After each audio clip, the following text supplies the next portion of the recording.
Über Alles is brought to you in part by Sushi Market Sprouts on 7th in Santa Cruz and Kaito, coming soon to the Capitola Mall food court. Treat yourself to the finest Japanese cuisine you'll find anywhere with fresh sushi to go and delicious ramen dinners. Sushi Market Sprouts and Kaito. Yum!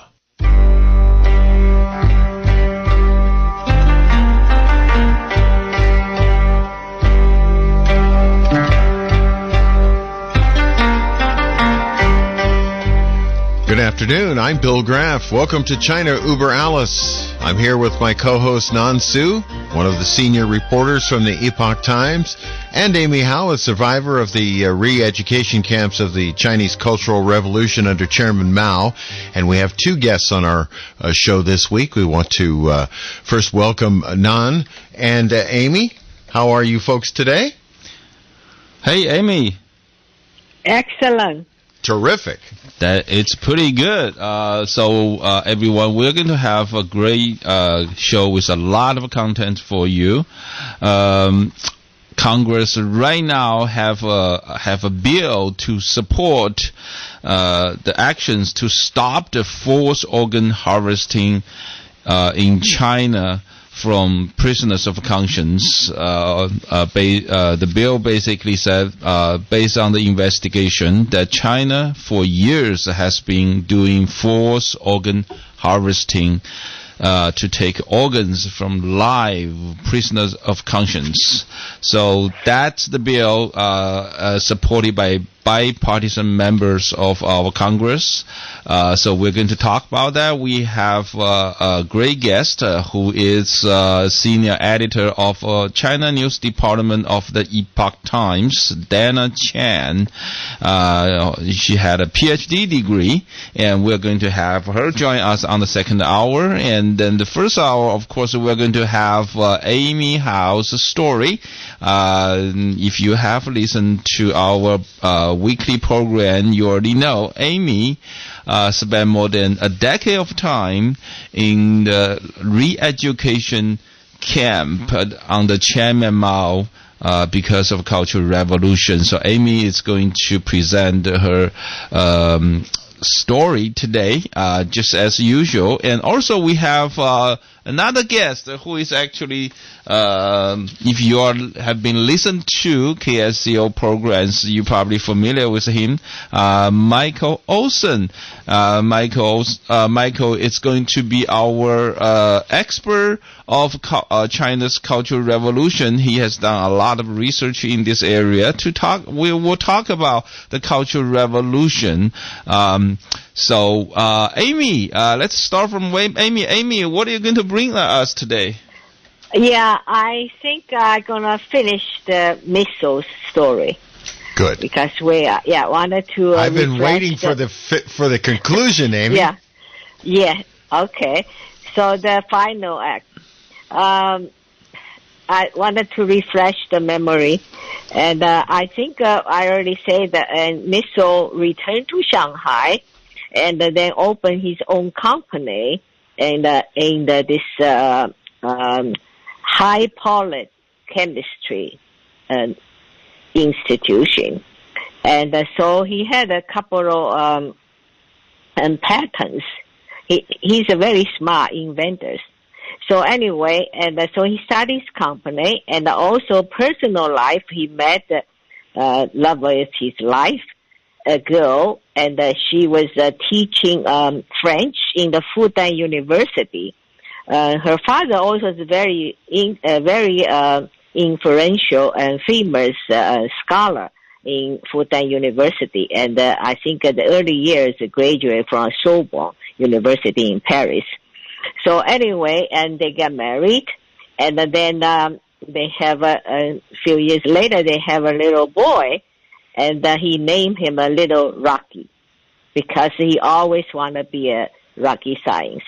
So he think his dream will move to his son, and so seems like I heard all about that already in the United States, and people told me all about. I think finally, a missile. I had to put a period on his story, and it's like a Hollywood ending, happy ending. But, life is not a movie. And you just cannot produce your own show.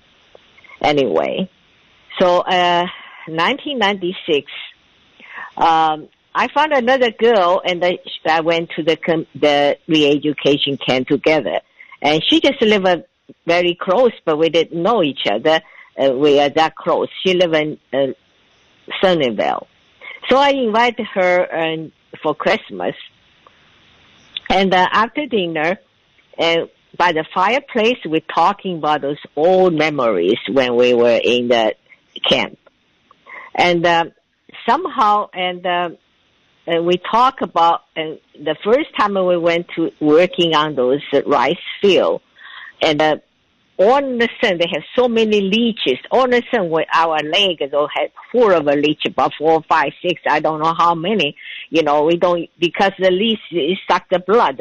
So you cannot pull them out from your leg. You had to like a padding and push down. And so they will come out. But we don't know anything, so we just pull and they just go inside more and more. So when we're talking about that, somehow, and she started crying. I started crying too, And then all of a sudden she asked me, she said, it's kind of strange. She said, the last year I went to Shanghai, we had a reunion. We talk about the same thing, but then nobody cried. He said, how come in China I cannot cry? So, that question just dawned to me, and I cannot answer right away, because I never thought about that. And then I said, well, I have to think about that. Right now I just cannot answer correctly. Maybe tomorrow morning, I think overnight, and maybe I will give you a better answer. And so then I would talk about something else. He said, I met everybody, including Missile, but he said so far away from everybody and hardly talk to anybody. I said, something wrong with him? He said, no, I don't know, but I heard they said that he got divorced or something, and he has a little son, he said. And also, I'm talking about the girl, her name is Susan. So Susan told me she also got divorced. So she told me, she said, I always admire this guy. She said, maybe you can find out the information, contact information. I can contact with him, correspondence or something. And so I said, well, I think she probably wanted to date with him or something, but she's kind of embarrassed. So I said, yeah, I can talk to Hans. Hans is a guy, our head of our household in the re-education camp. He lives in Vancouver. So I said, I can give him a call and then find out his information so you guys can get together and catch up. And she thinks I think it's a good idea. We both think it's a good idea. And so the next morning, and I think over about the question he'd asked him, why in China they get reunion and then they talk about the same thing, same memories, everything, but nobody get emotional. Why is that? So I think I think, why? Because in China, under the communism, and our emotion, we always being suppressed. I remember when I coming back to the United States, the first couple of years or something, I don't even know I can able to cry. So I always ask him, where's my tears? You become no emotions. And then you go back to the place, even though it's different. And we can talk about that, but that still you don't feel like, you are free. You cannot express your feelings. So in the morning I talked to her about, I said, I found the answer. And she said, yeah, I think overnight, I think I come on this conclusion because now we are in America. So we have, we just feel free. We can express ourselves free. we don't feel like we have to hide our emotions. We don't feel like if we cry, we were being punished.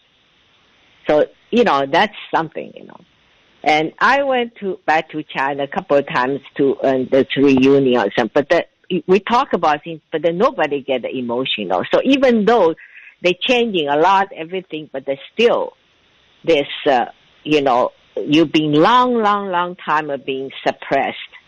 They took away in basics, basic feelings of the human being. It's really hard to recover. Someone probably, I don't know, maybe never. Right. So let's get back to the missile story. And so a couple of days, I called the Hans. I tried to find the contact information for Susan. And then I think after a couple of weeks, Hans called me back. And he said, what's happened? A missile disappeared. I said, what? What do you mean? He died or what? No, he said he didn't die. I don't think he dead, but he just disappeared because he has no parents, no brother, sister, and his wife divorced him and took their boy and to France. So it's nobody. Also, his ex-wife, his family and parents also, they passed away, and she has no brother, sister, so nobody there. So we just, he just disappeared. We don't know where is he. I said, well, that's something. I said, then he told me, he said, I heard about it, why he got a divorce. I said, no, I didn't know anything about it.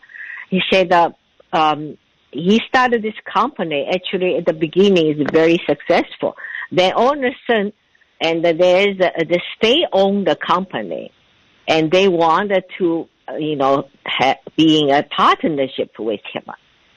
And he was very happy, thinking, well, that way, they can have a more cash flow, and so he can do more research projects. And then he didn't know, and eventually, this state-owned company, and his so-called partner stole his patents, and they started another company, and in a different city, and produce the same products. So basically, just and get him out of the business.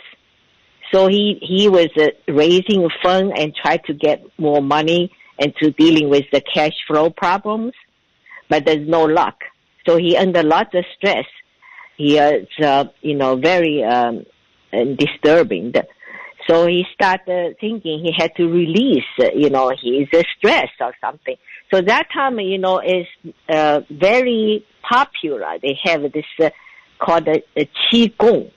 I don't know if you guys heard about it. Qigong is you generating your qi in your own body, and then those qi can become a force to move some objects and remotely. Well, we call it meditation exercise. Meditation exercise. Qi, it's basically as a form of energy.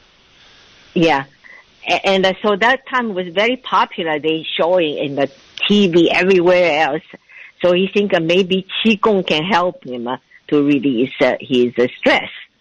So he found a master, the Qigong master. So the Qigong master say, well, he said that if you want to practice Qigong, and you had to leave your family, you had to concentrate to generate the Qi, otherwise the Qi gonna leak. And so he decided, and the missile is that kind of person. Whatever he does, always so devoted. He just, it's kind of, I would say it's kind of radical thinking. So, anything you want to do, he just do everything, give up everything to do it. So he go into the Qigong practice. And then he left his family, and his wife had to teaching, and also they have a little boy and to raise. So also that time, I think his wife and parents get very sick. So she had to take care of everything. So she asked him back home. And then he said, I asked the Qigong master, he said to me, you can't leave, only have 3 months left, and you can have your Qi and restored, and then you can go home. So he didn't go home. And I think the result of that is his wife divorced him. And then the wife's parents passed away in the same time. And then I think I just previously I said that her father is a very famous scholar in Fudan University, and in his early years studied in Paris, Sorbonne University. So he has a friend there. It's offered his daughter, that's Miss Olsen's ex-wife, and position to teaching Chinese in the university, Sorbonne, and also can bring her little boy. And because his wife and the family all wanted to have a little grandson and to study in Sorbonne University. And so anyway, so she took the kid and she divorced him and took the kid and their boy into Paris.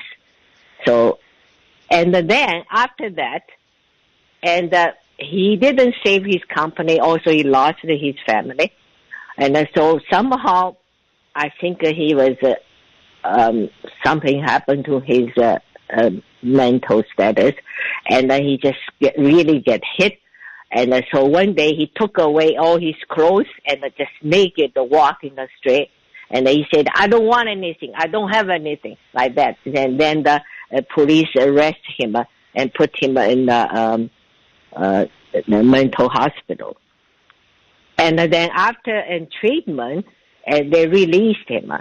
But somehow he disappeared. And so later, I think after... so I told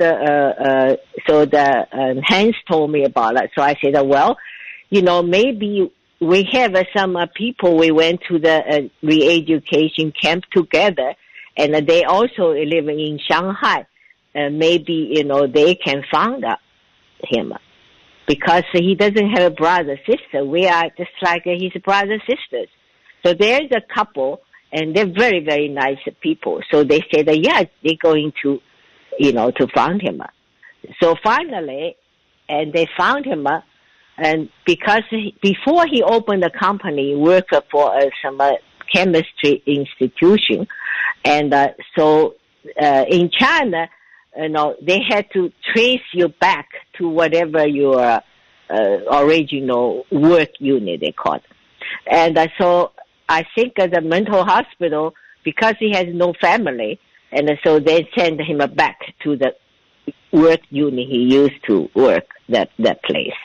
So that company think he has no use now, he is cuckoo, and so they just cannot use him for anything. So they rent one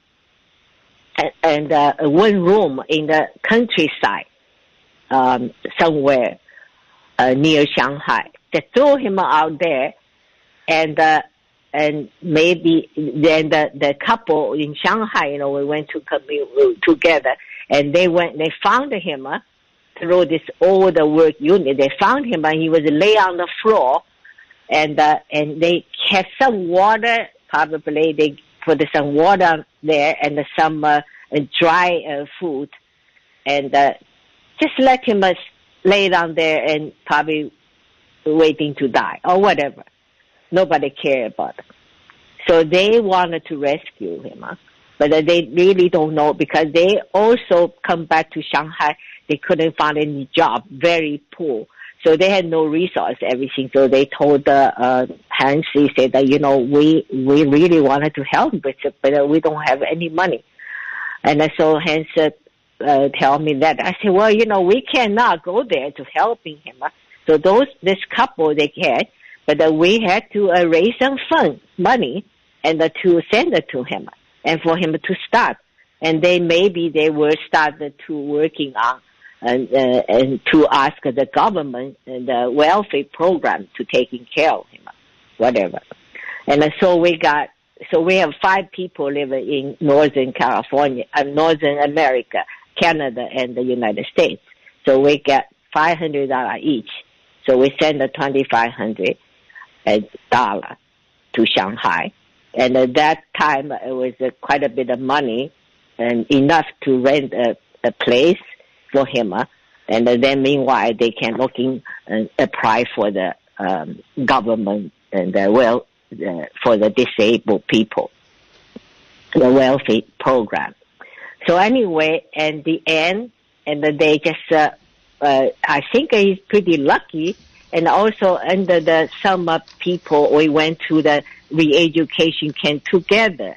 And they also know some people working in the government. And they also is the kids send down the kid. They come back and they become an officer and work in the government. So get him to the mental hospital. They have some rehab, some institution. So they send him there. So finally, he have a place to live and be taken care of relatively, right? And so anyway. After that, I think his ex-wife come back to visiting him sometimes and bring some audio tape, and his son talking, little Rocky, and talk about how much he missed his father, everything else. But eventually, and I think 2 years ago I heard, and even that's probably 20 years passing by, I tell you. And then they said his son, he become a grandfather. His son will get married to a French woman, and also have a little kid. So I think, at least, it's not bad endings. But the little Rocky and never send the audio anymore because he doesn't speak Chinese anymore. Anyway, also his wife said that because he didn't want to visiting him, because he didn't want his wife know his father was in the mental institute. Mm-hmm. Anyway, so then the last one, last year, and Hans sent me a radio clip. It was a Shanghai local TV station interview him. And so that clip was kind of, touching. And they asked him, say, you were been here for 20 years now, and so what you think about back your life, what you are really missing.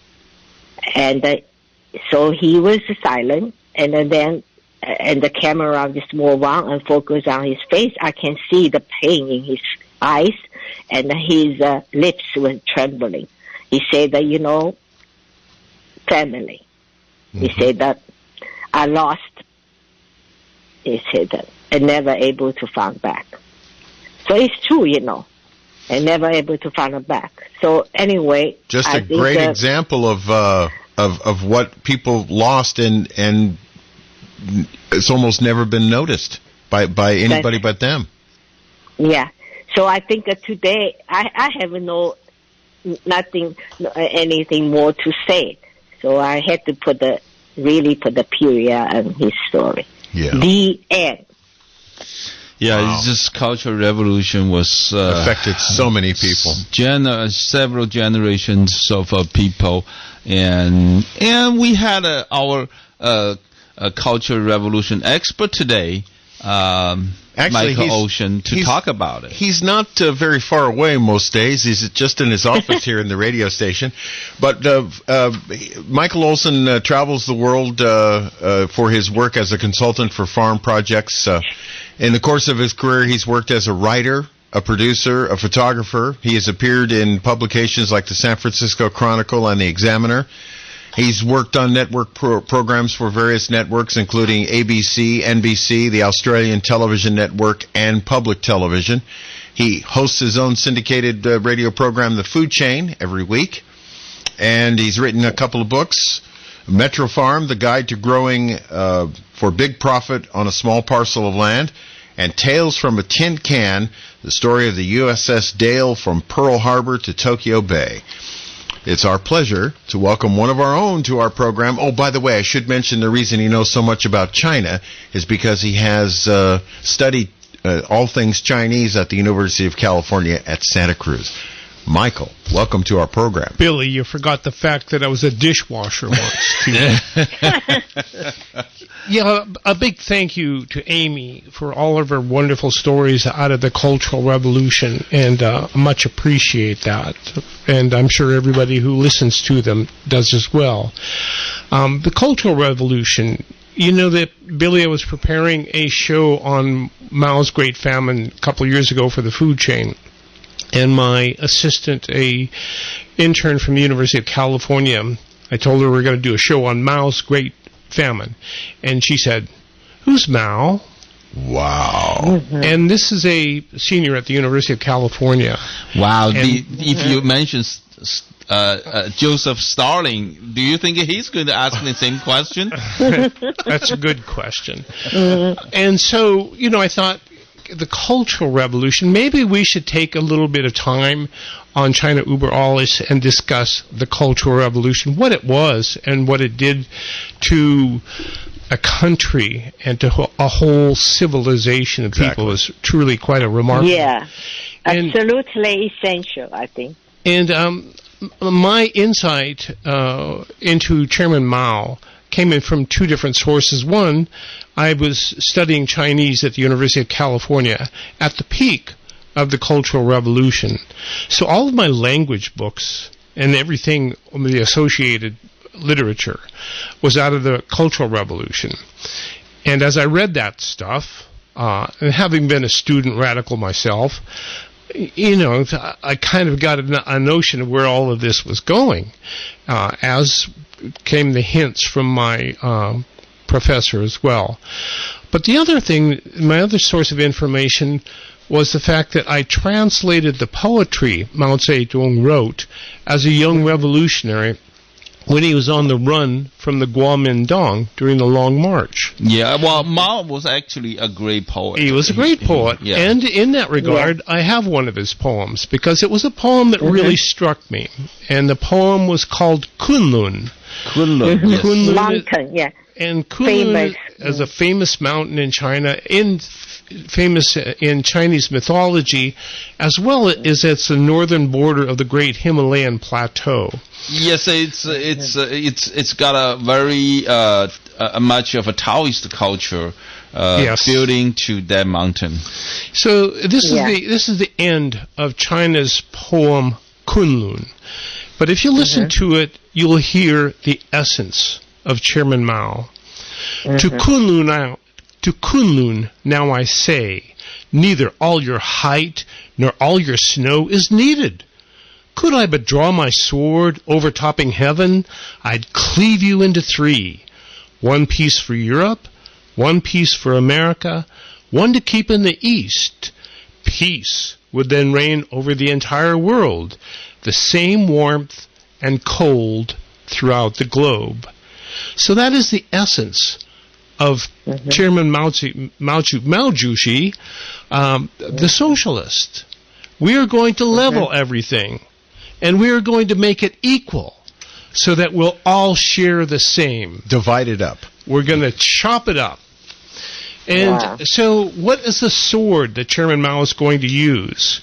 Well, he got the hint from his big brothers, the Soviet communists, who were experts at pogroms. Not programs, pogroms.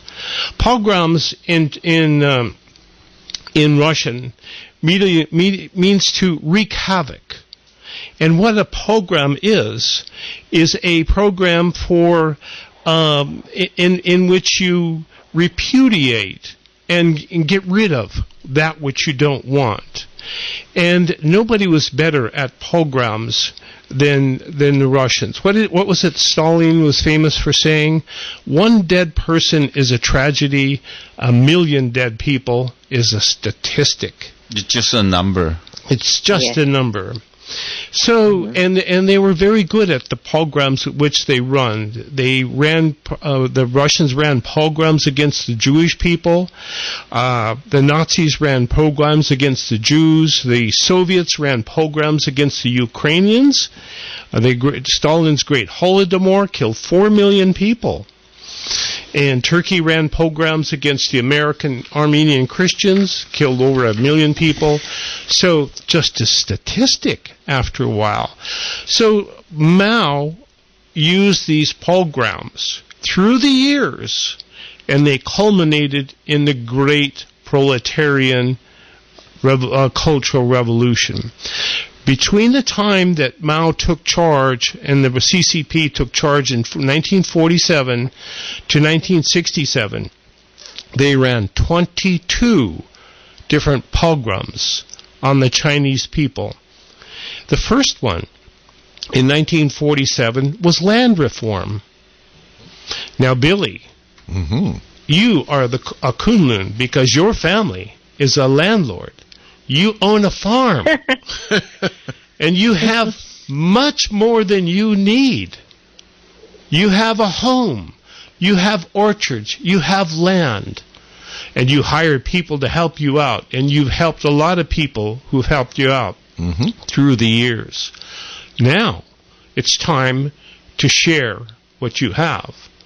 Because Mao is going to take his sword and chop you up into pieces and distribute it to everybody else. Very good. Now, very good illustration, by the way, of what happened. Yeah. Now, in 1947, when the Soviets did their land redistribution, the way they did it was that the Politburo would come in and take your property, and they would allow you to stay if you wanted to live in the shack out back. Okay? And they would redistribute all the land to the peasants that worked for you. And that would be it. You would still be allowed to stay there, but you would be out in the back 40. That is not the way the CCP redistributed land. They went to your employees and they said, you now own this land, and you must get rid of the landlords. How? That's up to you. You do it however you need to do it, but you dispose of them. Wow. Yeah. So the chances of you surviving that land reform as a landowner in 1947, not so good. Wow. So as you can see, the beginning of this great dividing of the country begins in 1947. Actually, it was a lot earlier. A lot earlier. Yeah, Chinese Communist Party took over control of China actually in 1949. From the day the Chinese Communist Party took over control of established, that was 1921.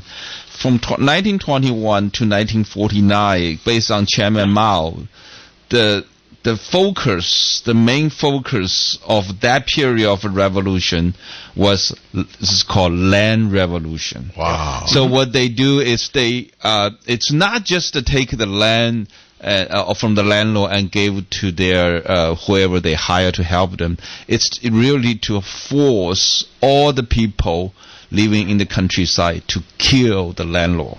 There you go. Which meant you, Billy.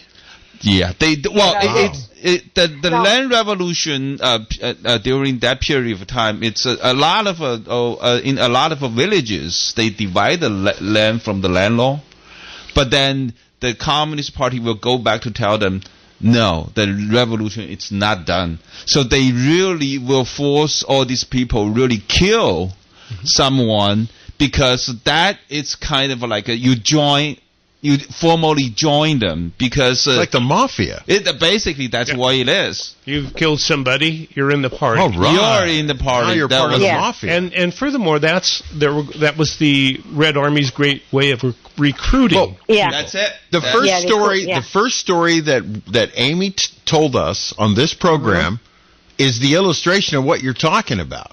Yeah. Exactly. That's right. So in this camp, go ahead, Amy. I'm sorry.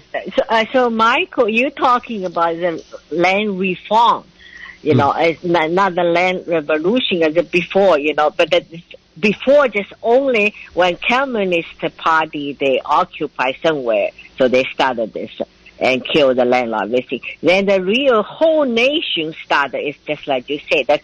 They call land reform. Right. But that's just whole nationwide. Yeah. Right. And then not just go for the people that own the land, also all their children's, grandchildren's, everybody involved. Somewhere they just killed whole family. Yeah, and they estimated 3 million people were killed in 1947. 3 million. Yeah. Now, in 1950, they had to have the campaign to suppress counter-revolutionaries, which are people who are going, hey, wait a minute. Say Bill's neighbor down this road was going, hey, wait a minute, you can't do that. Yeah. During the campaign to suppress counter-revolutionaries, 2 million were killed. So now we're up to 5 million. So then in 1953, they had the Anti-Fives campaign. This is just a few of the 22 pogroms, the mass mobilizations that Mao organized. Anti-Fives campaigns was to get rid of the crooked capitalists in the cities. So if you were a capitalist and like owned a radio station or something like the one we're sitting in? Yeah, business owner. Or even just the small business owner, like you own a 7-Eleven or something. Yeah, exactly. Yeah. If you owned a business, You were a target. You were a target. Wow. So, and during that time, what they did is they forced business owners to commit suicide. Yeah. Hundreds of thousands of people, business people, committed suicide in the cities. Let me just stop you for a minute. For those of you listening to the program, this is a matter of history. This is not, we're not speculating about this at all. Well, this the is only what speculation is the number of people killed. These are the only. Well, remember, it's just a statistic. Yeah, they're just statistics. Just numbers. There was a very brutal joke. It was made by party secretary of Shanghai city. That's Cheng. So he was leading the revolution against the Five. During that time in Shanghai, so he's every night, every morning actually, he will listen to the report from his secretary, and the joke was, it's not a joke. It was just he became famous later because he always asked, how many people became airborne yesterday. See, people were jumping out of the building and suicide. So he was every morning. The first thing he asked is how many people became airborne yesterday. Yeah, hundreds of thousands. I had to add something because my father is a business owner, and that time also in Shanghai. So another reason they started this movement is because during the Korea War. And China was very poor. Actually, in the beginning, they don't want to get to the war. And lots of marshal, they are against it. But the Mao said they had to go. And so where's the money? You need lots of supply for the armies, right? Doesn't matter. We are a million soldiers die, whatever. But just the life. And then they also need a lot of supply. So they ask all the business owners to donate the money. So they say donate and donate airplane, donate whatever you get, whatever you have. Not just that, they order you to make the supply, and they say that I owe you. So how do you can get rid of the things they owed?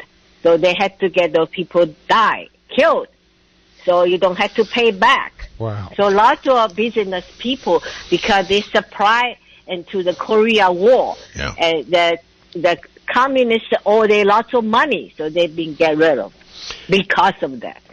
I tell you. There you go. It's all true. So 1956, we have the 100 Flowers campaign. Mao said, let 100 flowers blossom. Let 100 schools of thought contend.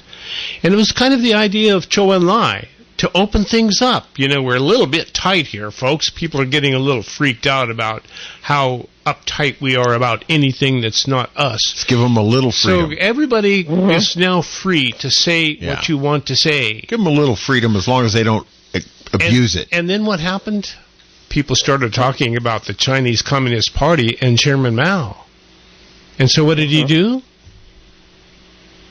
They arrest them all. They arrested them all. It became the anti-rightist movement. Yes, and that the 100 Flowers campaign went straight into the anti-rightist campaign.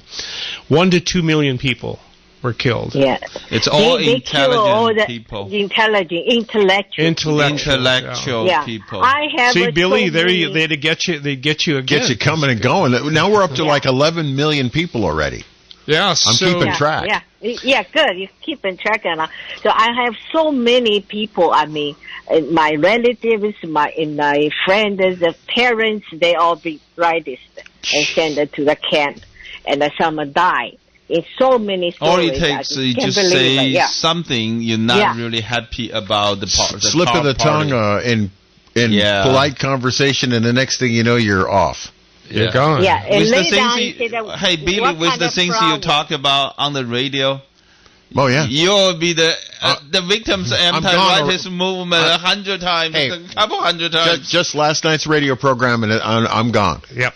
That's true. All of us would be gone. Yeah, that's what I mean. All of us would be gone. In during this time, Stalin passed away, and Khrushchev took over.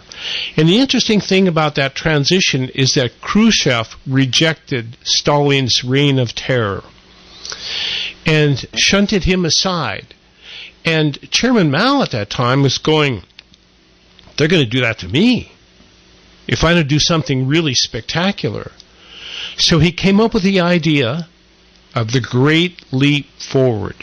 Oh, I remember. This is where my college education jumps into the mix here. And the idea was to change China from a farming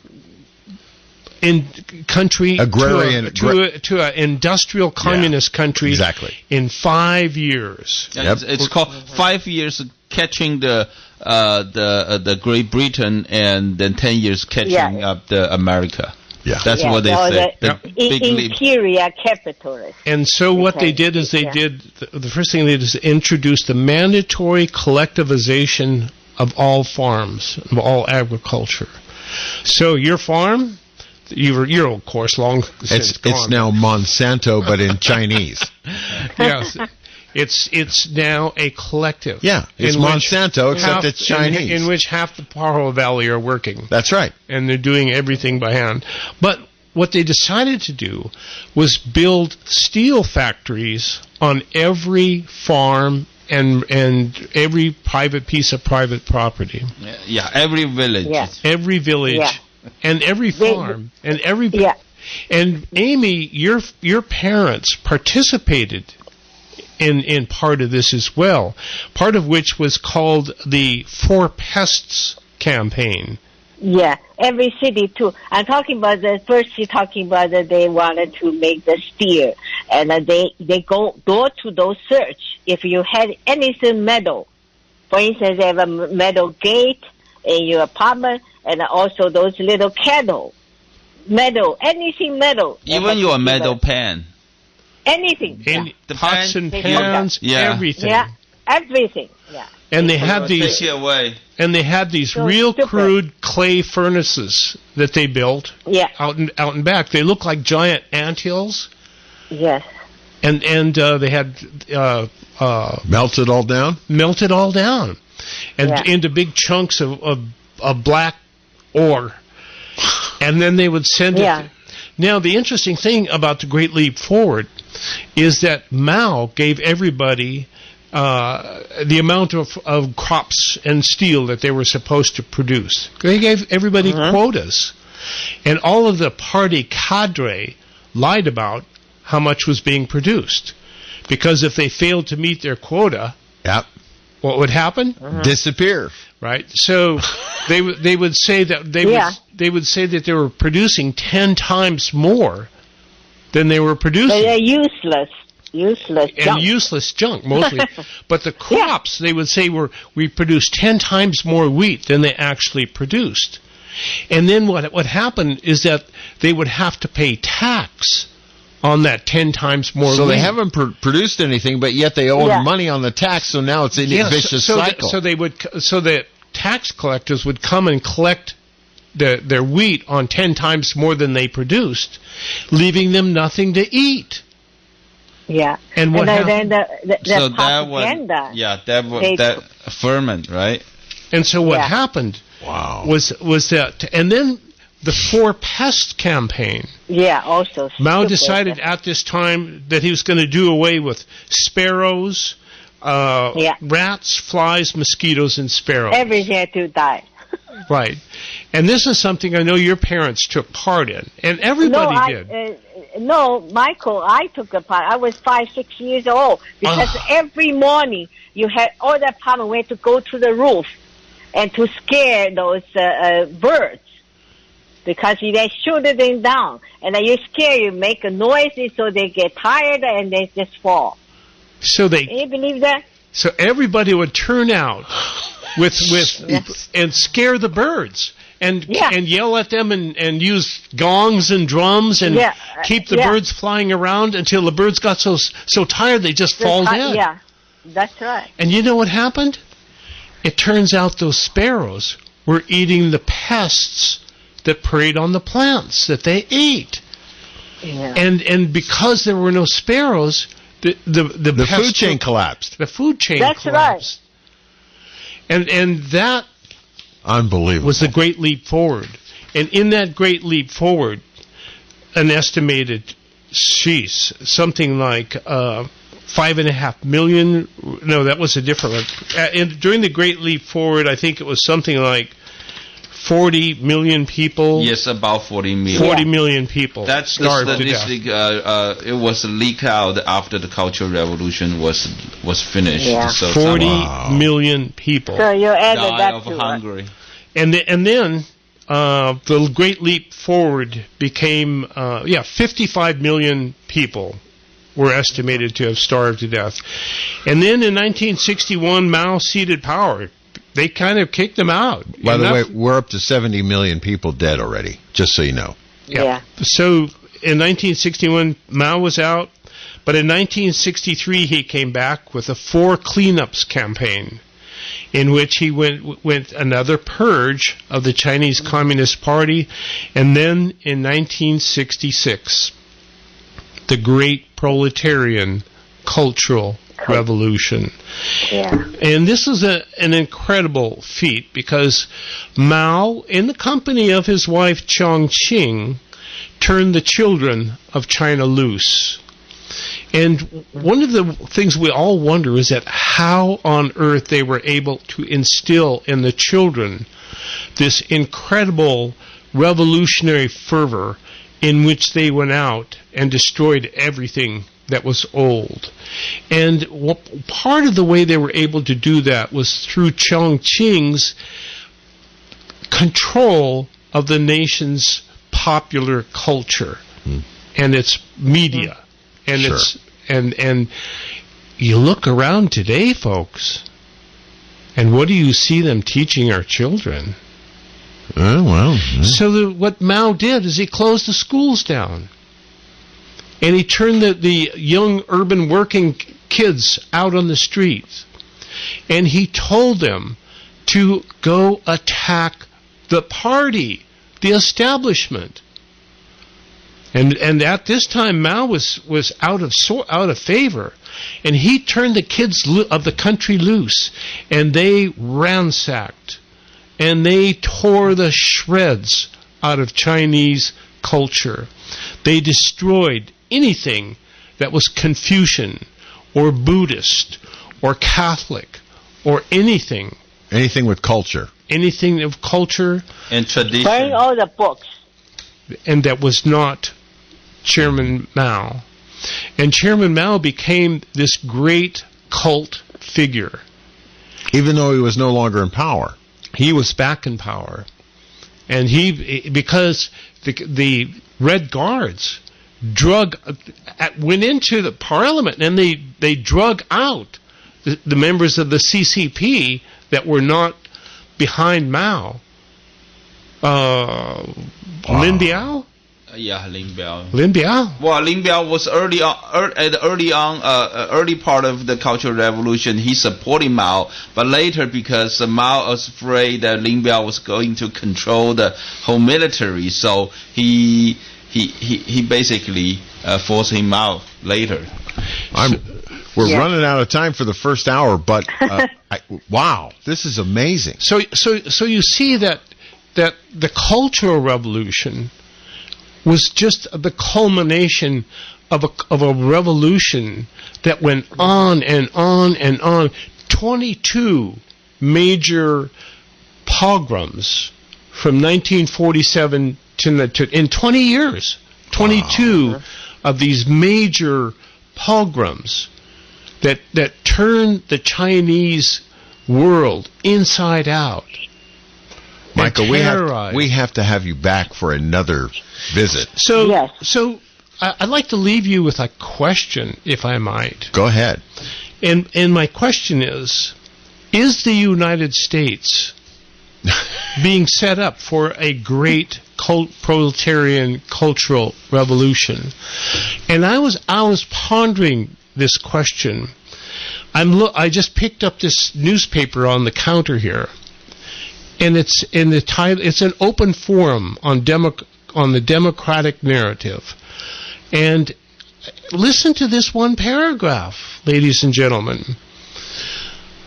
What's really needed is a massive cultural and intellectual shift in perspective, one that entrenches the new democratic narrative of collective welfare in American hearts and minds. Wow. On that note, that is in today's paper. I don't know what else to say. Wow. We have to have you back, Michael. You have to commit to coming back one more time just so we can get the rest of this out, because it's amazing. It's to be continued. All right.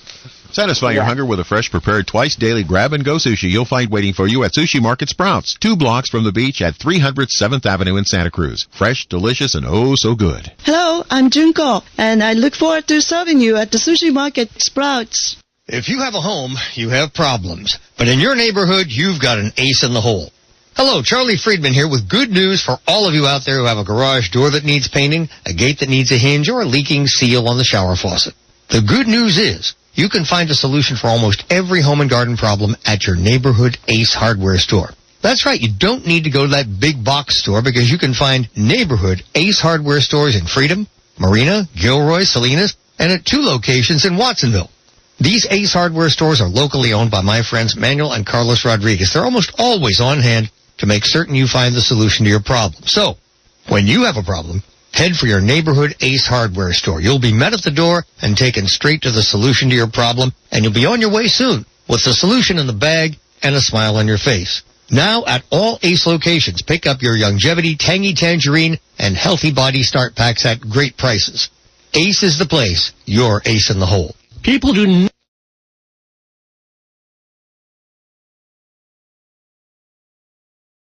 Über Alles for today on KSCO Santa Cruz.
China Über Alles is brought to you in part by Sushi Market Sprouts on 7th in Santa Cruz and Kaito, coming soon to the Capitola Mall food court.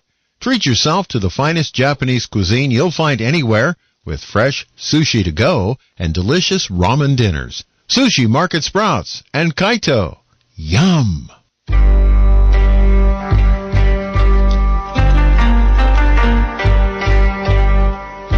Welcome to the second hour of China Über Alles for this Wednesday. I'm Bill Graff, along with Nan Su, who, as you know, is a senior reporter from the Epoch Times, and Amy Howe, who is pretty much an education expert on the Chinese Cultural Revolution under Chairman Mao. She lived through it. And we will have our guest in just a couple of minutes for our second hour, but quite a first hour with Michael Olsen and some of the things he talked about the Cultural Revolution, the many campaigns that went on. Just the history between 1949, when the Chinese Communist Party took over control of China, until 1966, when Chairman Mao started the Cultural Revolution. How they're going to how they actually basically entirely destroy all the tradition of China. Well, it's what Amy's story always manages to come around back to what we're talking about publicly. And her story today was perfect.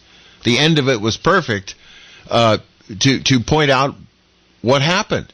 You lost your family. I mean, you lost the culture of the family. So and the culture of everything else. Yeah, the culture was tightly, related to how you build your family, right? Once you lose, the family, you lose pretty much every part of the culture. Now, on the second hour of today's show, we're going to talk about there is a bill. There is a piece of legislation that's right now on the congressional floor, initiated by bipartisan congressional representative. It's a bill to stop forced organ harvesting that's been going on in China for quite some years. The Chinese Communist regime has been forcibly taken organs from prisoners of conscience and sell them to for profit. We have it's our honor to have a guest, Dana Cheng, today to join us. Dana Cheng, she has a PhD degree. She is the senior editor of China News Department of the Epoch Times. She's also one of the founders who started the Epoch Times publication back in early 2000. So she's going to join us to talk about. She's on the line. We have. Oh, that's great. So it's our honor and it's a pleasure to have Dana Cheng join us. Hey, Dana, welcome to this program. Thank you for having me. Let me do a little introduction first. We have three program hosts here, Billy and Amy. Hey, Billy and Amy, please. Welcome to our show. Thank you for joining us today. And it's honor to have you on our program. Welcome. Thank you for inviting me. So Dana, tell us a little bit about this program. Why in Congress right now there is such a piece of legislation going on trying to stop the forced organ harvesting in China? The forced organ harvesting was first reported in year 2006.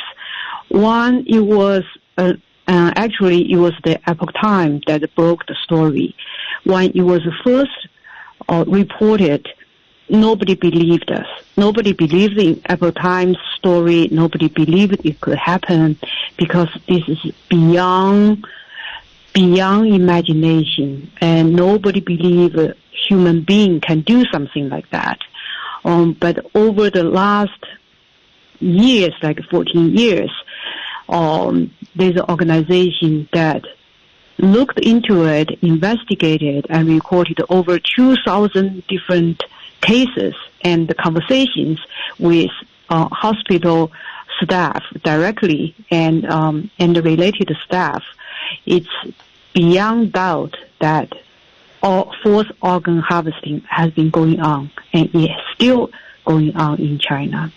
I think with more and more reports about that, and people gradually get better and better educated, now more and more people believe it has been really happening. And so Congress want to, do something about it. And this is something any government, any organization should face and take a stand, because this is about the bottom line of morality and the bottom line about, how our civilization can survive this cruelty. Dana, can I ask just a basic question to sort of get it out of the way? Because I think it's a question anybody listening to this today would immediately come to mind and ask. How is it that with this practice taking place, every doctor takes an oath everywhere in the world, at first do no harm? I don't understand how these organs can actually be transplanted into someone else if the recipient hospital knows where they come from. Communists has been running ruling China for many years. Communists basically cloned the whole Soviet Union system into China, and in the process, the morality have dropped so low, it's beyond imagination. In many universities, in many hospitals' website, it's openly advertised. You come here, we guarantee we can do organ transplantation within a week or within 2 weeks, and a transplant of a kidney is $60,000, and a transplant of liver is $100,000, and for lung and heart, it's about $150,000. It's all with a price tag. In United States, if someone wants to have an organ transplant, they have to wait until someone died and that person tissue match. You need to wait for a few years. But how can a hospital guarantee that you can have a matched organ within a week or within 2 weeks? That's because there's a live bank over there. There's a group of people waiting to be slaughtered and to get those organs sold. Wow. And it's very obvious. It's very obvious. It doesn't take a scientist to figure that out. It's just common sense, and that's why when Israel medical doctors heard about this short period of waiting time, they know something is wrong. So they have passed a rule, a law that no one going to China to have an organ transplant should be covered by their government insurance. At least that's a small action to discourage that transplant tourist. Yeah. And I think worldwide, all Western countries and free world should do something, at least, should do something about that. So, Dana, so far, how many countries was stand by, against this? I think European Parliament have passed a resolution to condemn such action, such kind of conduct, and the U.S. Congress has voiced some concern. I think it's widely known, but there's not enough action, and so why should people stand by and watch this? And what's more, not only they take live people and take their organs, and they don't even use any anesthesia. So the victims scream from the pain, and the reason being that they want to protect the organ, not the life. but the organ, so that it's fresh. Wow. Unbelievable. Wow, this is a horrifying story. Now, I guess the other question we need to ask here is, why has it taken the United States Congress so long to even look at legislation like this? I think for the past several decades, United States and other Western countries have looked away from the human rights violation in China. They are very busy with other issues, Middle East or some other issues. They just want to have a smooth relationship with China, and they are not serious about human rights violation. They are serious when they need a card. They're not serious for the humanity issue. So in the past years, China has sent a message to the West that, okay, don't talk about human rights violation openly. You can talk about it with us in private rooms. But if the Western countries only talk with China in private rooms, CCP, like Communist Party, one, had no pressure, and second, they know you follow their game, their rule. And in the room, if anyone raised the issue of Falun Gong, then this CCP official will get up and leave, because that's a button no one should push. The persecution of Falun Gong is the most severe human rights violation. Dana, I read a book. It's called "The Bloody Organ Harvest." The author was the two leading investigators. One is David Kilgore, who was the Asian Secretary of State, Canadian Secretary of State in the Asian Pacific region, and another one, David Matas, who was a famous international human rights lawyer. Now, that book started hand in hand with the persecution of Falun Gong. It really basically talked about the Chinese communist regime forcibly took organ from jail, the Falun Gong practitioners. Now, tell us a little bit about the persecution of Falun Gong. Falun Gong was first introduced to the public in year 1992. It's a traditional meditation. Chinese people love Chinese tradition and love the concept of cultivation. And so after the Cultural Revolution, people did not have a chance to practice that kind of Asian meditation. When Falun Gong was introduced in 92, people it spread so fast. One of my friends actually was bedridden. She was in 70s, I think. She was bedridden for 3 years. Then one relative visited her and taught her Falun Gong. In 2 weeks, she could get out of bed and it was running upstairs and downstairs getting mail. So it was so amazing, and because of that, 40 relatives practice Falun Gong. And this is just a small example why Falun Gong could spread so fast. All the relatives and friends hear these like real stories. So in 7 years, the estimated number of practicing were about between 70 million to 100 million. Wow. So at the beginning, the government was supportive. They had make communists afraid of anything that's get popular, so they send agents into the Falun Gong meditation group and trying to figure out whether there's anything they are plotting, whether there's any like anything they do that would threaten or that would challenge the Communist Party. They couldn't find anything wrong, and especially there were a lot of old, senior women and men. They practice to improve health. And Falun Gong teaches the principle of to be truthful, to be compassionate, to be tolerant.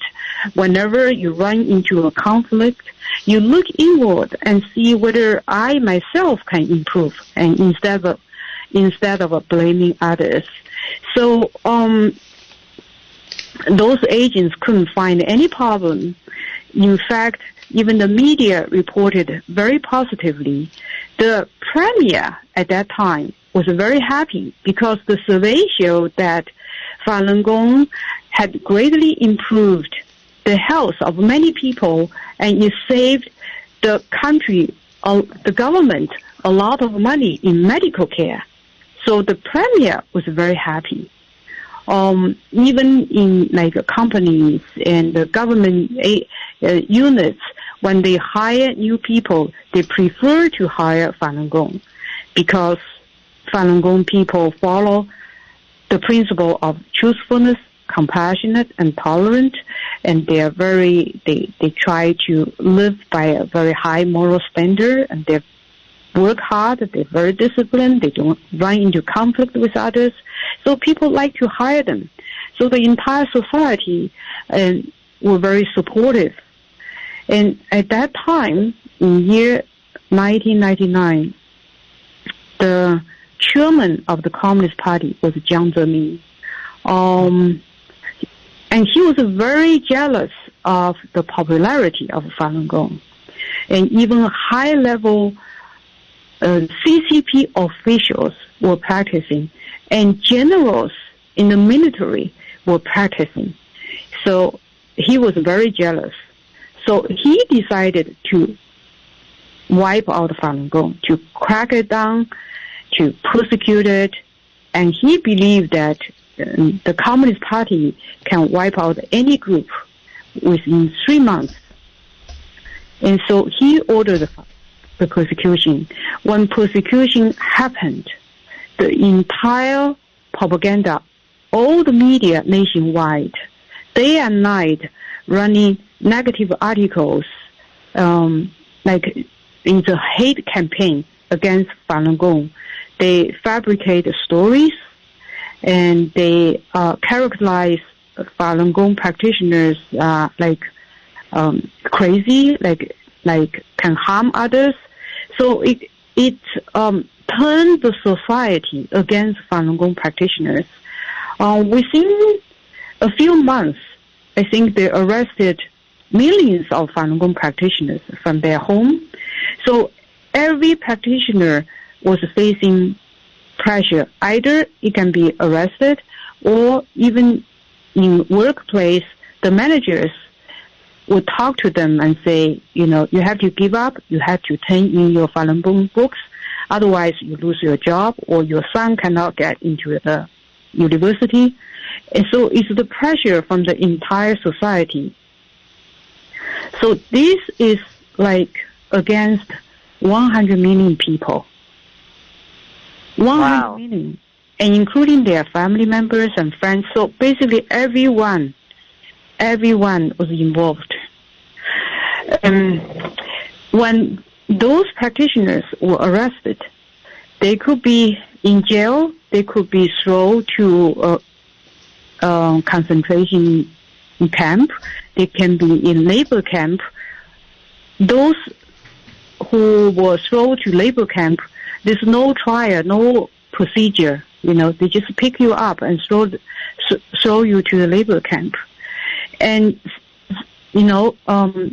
some practitioners, in order to avoid burdening their family members or even their managers, they won't even tell those jail people their names. So many people just disappeared. So, well, they end up in a place, they are tested, they are like information are put together into a bank, a database. The entire hospital, the judiciary system, police, labor camp, jail, form the entire supply chain to profit to the hospital. Wow. Yes, actually, military hospital were also involved, and they were actually pioneer. and they find out, okay, it's not even the production cost.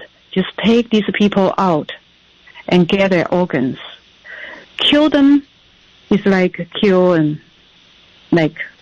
ant. Animals. Yes. So then, from 2006 to now, so they still, the Falun Gong still is abandoned in China, right? They cannot practice Falun Gong in China. In China, right, it's still being persecuted. There are still many people in jail.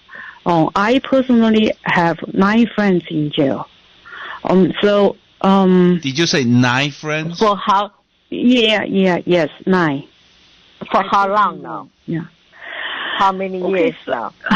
Some have been sentenced to 3 years, 5 years. Some have been sentenced to 10 years.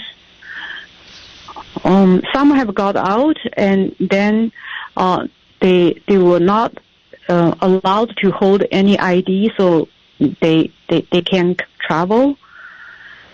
So from that period, from 2006 to now, they still not allow any human rights group or any organization to interview those people or investigate these issues in China? Well, that's not possible. They were never allowed anyone to investigate. Well, this happened, I believe, around like 2001 or 2002. There's a peak time, but it was first reported in 2006. You mean the organ harvesting? Organ harvesting, yes. The persecution started in 1999, so that's 21 years now. Right. Can I ask a stupid question? I mean, I suppose no questions are stupid, but this one appears to be stupid because of the logic involved. If you're practicing Falun Gong and it's a voluntary practice, I mean, you're not, you weren't born Falun Gong, or you know what I mean? Why simply not tell anybody? If the government doesn't know you're practicing Falun Gong, how can they find you? Okay, so it's like a yoga. Like people practice yoga, and it's popular now. And that was like a Falun Gong. People just meditate at home, or sometimes they went to a park to meditate as a group. But China is a very it's a society that people know each other very well. And so when someone practices, your relatives, your family members, your neighbors know. And the CCP encourage neighbors and the managers and the co-workers to report on each other. So it's very hard to keep it as a secret. And then Falun Gong practitioners are very, because they follow the principle to be truthful, right? So if people ask them, do you practice Falun Gong? They don't want to lie. They say yes. And what's wrong? I see, but do the people that practice Falun Gong who live in China, do they understand that there is a remote possibility if they get turned in and go to jail that they'll end up being an organ donor? Well, now they know, and they're not donor, right? Well, no, I understand that, but I'm being facetious when I say that. What I mean is, are the victims now trying to protect each other? Is what I'm trying to ask here. What is the viewpoint in China about Falun Gong? Are the practitioners now trying to protect each other rather than be truthful? Because I would rather be alive than be completely truthful.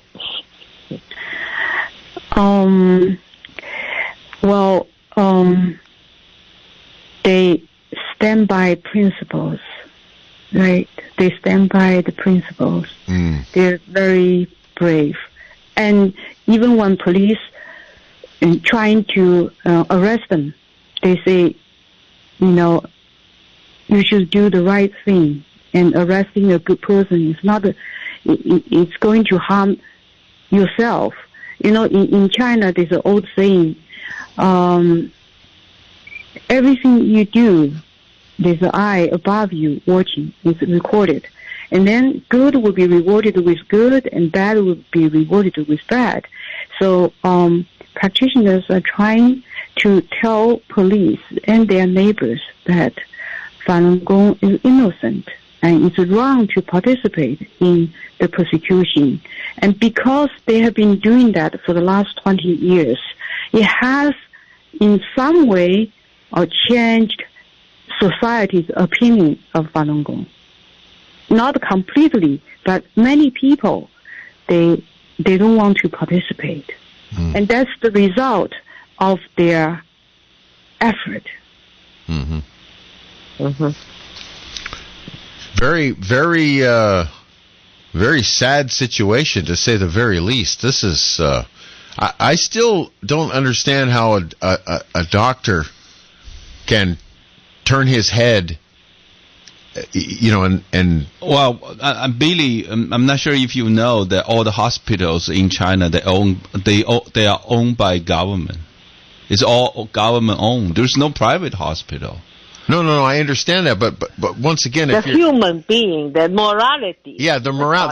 Thank you, Amy. The whole idea that you're a doctor and you're there to help. Your profession is to help people stay alive, and yet you're helping people stay alive by taking someone else's life. It does not make sense to me. Well, doctors supposed to do no harm, save a people's life, right? Doctors supposed to be. Yeah. When the morality of the society is so low, doctor is also a human being. It can save life, it can kill life. Yeah. Yeah, well, I guess that's the reality, isn't it, Dana? Right. Yeah. So you've been following this story for years now, and you mentioned at the beginning of your visit with us today that when you first started reporting the story, people didn't believe you, didn't believe the Epoch Times when they reported the story. How is it being received now? I think it's widely accepted now. Mm-hmm. It's widely accepted. Yes, actually, these hospitals and these doctors, they got trained by like Western peers. So more and more doctors here in America and in Europe, they are aware of it. Mm-hmm. So sometimes when they have like exchange of scholars, they want to check it out. Mm-hmm. So the patients, the recipients from the organ, they are from a different country, some from America? Not a band. Yes, from Japan, from Korea, from America, from Europe, from everywhere. Because if they wait for organ in other countries, they need to wait for a few years. But if they go to China, they get it right away. So are they aware about that? The organs from the innocent victims? I don't know. Maybe not. I don't know. Right? I don't know.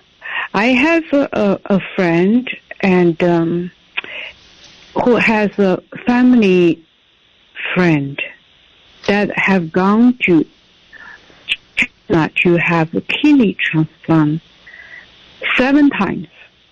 Because when you have one operation, then you might have a reaction. It might not last long. It might not work well. Then you go back and have another one transplanted and another one. And that friend had 7 times, and eventually he died. So that's 7 lives.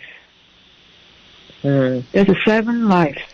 8 if you count the patient himself. Wow. Yeah. 8 people died. Wow.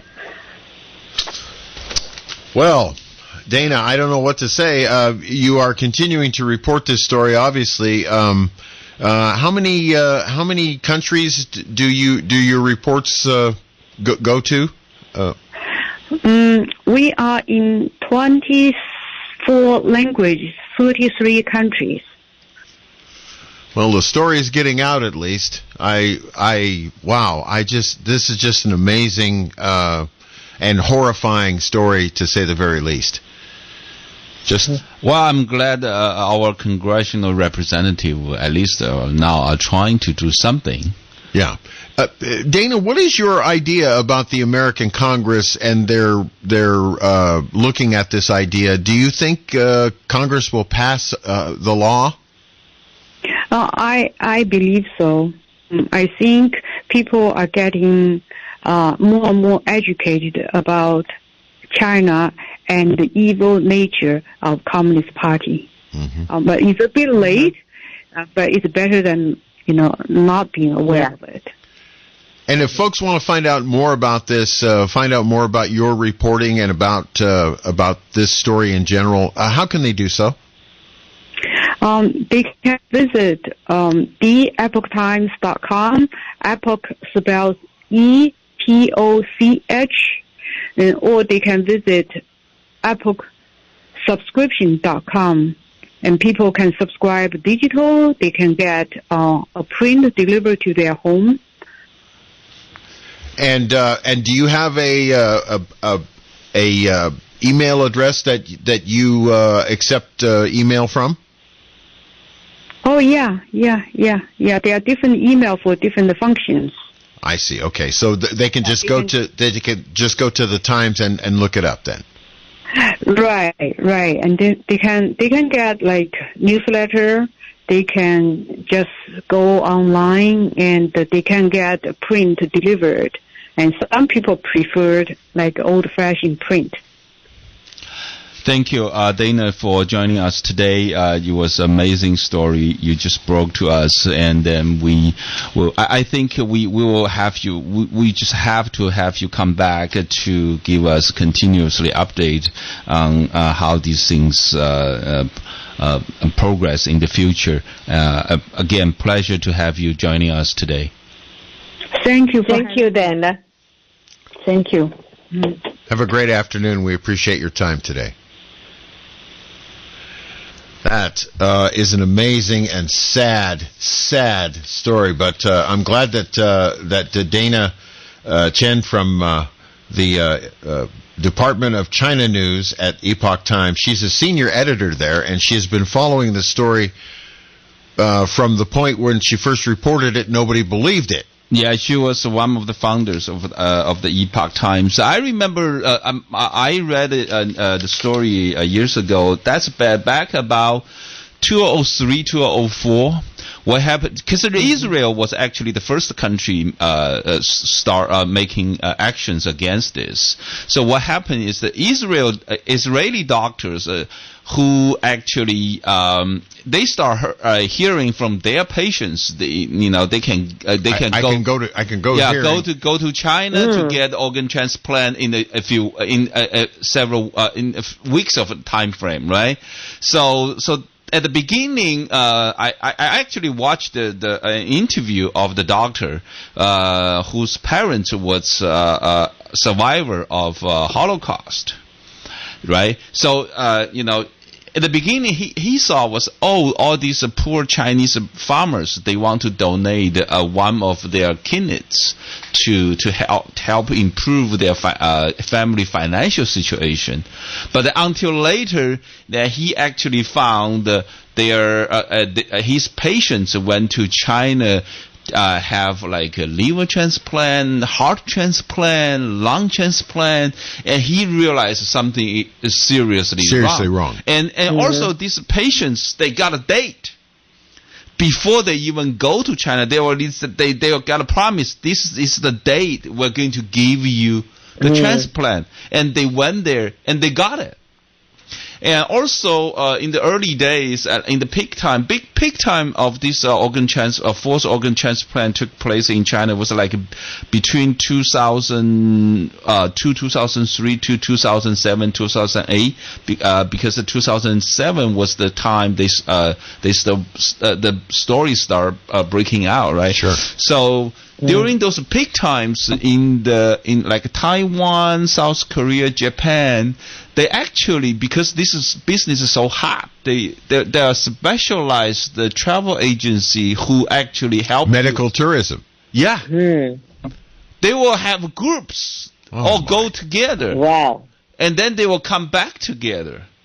If all of your transplantation was successful, they will all come back together. So they were tourist agency, and to help you and your family. They book your travel and book the hotel, book the tickets, and then you're all going there together and come back together. That was what happened in because a lot of them from Taiwan, Japan, and South Korea, they all went to China to receive this. Sure. Not knowing, of course, that, or not thinking ahead enough to know that if they fix the date, how are they going to do that? Right. Now I will say this, in thinking about it and trying to, if you're a potential patient and you were trying to rationalize how they can do this, well, the other way to look at it is, well, there are in China, the database would be huge because there are over 1 billion people. Well, and that's how your brain would work, that's right. If you're from the Western culture and you think, well, we have to wait for an organ, but there's so many people that, maybe the wait won't be so long. You know what I mean? And I understand how that might work if you're the patient and you're trying to rationalize how the hell you're going to get an organ that quick. That's right. Yeah, and I think that in the past few years, I not just the Falun Gong group, but also Uyghurs, the Tibeters, and then underground family church members. The political prisoners. Yes, they all expressed the concerns about the similar things taking place to their group. I have. I think back in 2006, that was the peak year, one of the peak years. United Nations International Human Rights Organization actually published a statistic about the victims of prisoners of conscience, the populations. They have a statistic. Falun Gong was like 70 to 100 million people. Uyghurs about 15 million. Tibetans 7.8 million. House church Christians, they consist the rest of them about 2%. So you have like Uyghurs 11% and Falun Gongs about 66%. Tibetans about 6%. So it's you got a total, more than 120 to 30 million people over there, could potentially become the victims of this forced organ harvesting. Wow. We have a phone call. Dick has been waiting on the line to talk to us. Dick, you're on KSCO and China Über Alles. Hey, everybody. I just wanted to make a couple comments about what your last guest was talking about, as it might relate to the United States also. And we have a donor program, of course, in the United States. To start off, I just want to tell you a little story. My brother-in-law got hit by a car and was in the hospital. He was brain dead, brainstem dead, I should say. So, he had a donor checked off. He was in there for a couple of days, and they harvested his organ. They harvested everything. After that, the mother. He wasn't that old. He was in pretty good health, and very valuable. The mother got charged by the hospital, so they had to get a lawyer and say, "What is this? What are you doing charging us?" And I don't trust the United States. I don't know how Israel stops their medical tourism. I don't understand the details of this legislation yet. You say there's some legislation, but I would suggest a donor to promote a donor program for where if anybody was donating organs, that the families would be reimbursed. There's I know they don't charge between hospitals for these, but they're waiting 2 years for a liver here, and so that's no help. We need to promote. There's so much money involved. Obviously, there's probably a black market in the United States from China and everywhere else in the world. I mean, there's just so much money. Your guest was going over it. So I don't know how complete their legislation is, but boy, there's the United Nations is worthless on this whole issue. Whatever they did way back when, I mean, what Nan was talking about. Obviously, nobody can do anything. You can't even mention it. They walk out of the room on you. So we really need to get some teeth into this. To me, it's really to the level of, Dachau and, Hitler, and it's existing today, and everybody in the world's trading with these, madmen. So I just don't understand our leadership in the world. And if you do know, the details of either the legislation or the, medical tourism and how they stopped it or control it in other countries such as Israel, I'm really curious how they could ever control it. The Israeli one is fairly well known, Dick. How they stop it is they just don't let you travel. The Israel legislation was like this: if you go to China to receive organ transplant, they will not. The medical insurance won't pay. Won't pay. Yeah. That's what they did. So that's all they did. Yeah, but that's a big one because if you're talking about any kind of transplant, it's at least $50,000 or $60,000. Yeah, but big deal. You're dying. Go ahead. So the Israel is a social medicine. Everybody, the government pay for it for their medical. Well, it's the legislation. Right. Basically, all the insurance. It's forbidden to pay if you go to China to receive. Doesn't matter if it's public or private. Right. The insurance company will not pay. That's right. No, I understand that. Big deal. You're dying. You go. You pay for the money. I mean, it's brutal. I know it's brutal, but it's human nature. If you got the money and you need a liver, you're going to go and pay for it cash. So they're really not stopping it. That's what I'm saying. And I'm wondering. Is our legislation that you're talking about they're finally getting around to this in the United States? It's so embarrassing. Is that what they're going to do? They're going to say, "Oh, you don't get to use your insurance." Is that it? We don't know yet. They just introduced their online to urge the people to sign to support it. It's called Support the U.S. Stopped Forced Organ Harvesting Bill of 2021. You can Google it and maybe you can sign up your name to support the piece of legislation. Hey, it's a start. We just start doing it. Mm-hmm.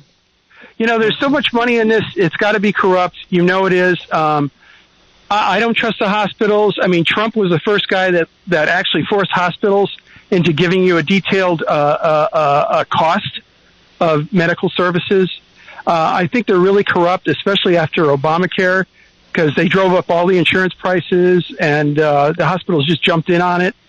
You would not believe what they charge for some things in a hospital. I know. It's unbelievable. Yeah. You're right. It's corrupt. It's as corrupt as our freaking government, with our, city councilman downtown making $300,000 and retiring at $400,000, shit like that. I'm sorry. Hello? Well, thanks for your call. We appreciate it. To push the big red button. Okay. All right. Yeah, it's, the thing about it is, the whole idea that, that this thing still is taking place around the world, even with governments like the government in Israel, the government in the United States. I'm sure the British government and the French government and other European governments are all aware of this. Well, it's not the persecution of Falun Gong didn't only bring these forced organ harvesting stories around the world. There was also another thing. I remember the years I'm not sure. Probably many of you heard of that. The human body exhibition, the like body world. Oh yeah. Yeah. So that one, there were two. It's called the human body plastination technology. Yeah.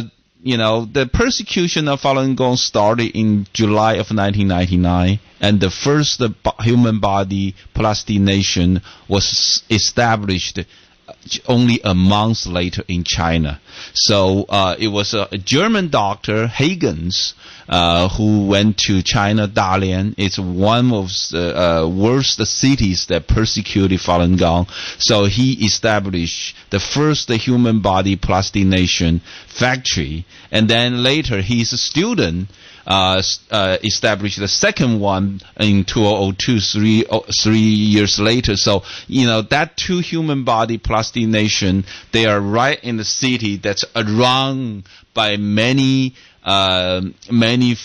forced, labor camp. That's a prison, prisoners of conscience. So, they have been doing, they have been exporting all these human bodies that's plastinized and all around the world for exhibition purpose. Unbelievable. Wow. Unbelievable. All right, so we have Bill in Santa Cruz. Another Bill. Hello, Bill. Hi. I have a quick request. Michael Olsen had one of the best summaries of the insanity of a totalitarian socialist regime. You could Germany, Venezuela. You could go through any of them, but China is probably the most classic case. And I wish that the station could provide a PDF transcript of it, because that's something I would like to keep. And the podcast has no download, but I only want that part of it anyway. I want that his historical review of that. All right. Well, I'll pass the word to him. I'll see him after we're done here. So today. Yeah, thank you much. Thank you for the call. It's a good idea, by the way. You can put it on. John D can put the Michael's thing on the China Über Alles website. Yes, so yes, he can. It's a history. That many people need to remember. I mean, it's amazing. Even in China, if you go to China, many of these histories that Michael talked about today actually are gone. Well, they don't learn. The school don't teach those things. Well, Amy was talking about this a while back when she talked about the fact that they wiped out the statues of Confucius, and then later on, because they wanted to make money off tourism, reassembled them. And there's no plaques. Yeah. There should be a plaque saying we destroyed Confucianism, but here's the statue.